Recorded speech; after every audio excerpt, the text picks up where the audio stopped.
इचलकरंजी प्रभाग 15 मधील अयोध्यानगर येथे भाजप उमेदवारांचा जाहीर संवाद। इचलकरंजी शहरातील महानगरपालिका निवडणुकीच्या पार्श्वभूमीवर प्रभाग क्रमांक 15 मधील अयोध्यानगर येथे मतदारांशी थेट संवाद साधण्यासाठी बैठक संपन्न झाली। या बैठकीला भाजपचे अधिकृत उमेदवार राजू आप्पासो पुजारी, संतोष बाबूराव शेळके, ज्योती नागेश पाटील, तेजश्री अमृत भोसले यांच्यासह पैलवान अमृतमामा भोसले, नागेश पाटील व गणेश पाटील उपस्थित होते।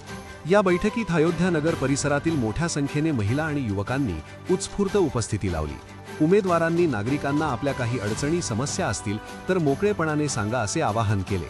त्यावर उपस्थित नागरिकांनी आम्हाला कोणतीही तक्रार नाही, आम्ही तुम्हाला भरघोस मतांनी निवडून देऊ असे ठाम आश्वासन दिले।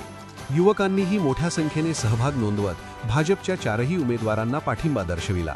यावेळी उपस्थित सर्वांनी एकमताने सांगितले की भाजपचे चारही उमेदवार अयोध्यानगरमधून निश्चितपणे भरघोस मतांनी निवडून येणार आहेत। अयोध्यानगर येथील ही बैठक भक्कम पाठिंबा आणि विश्वासाचे प्रतीक ठरली असे मत यावेळी उपस्थित मान्यवरांनी व्यक्त केले।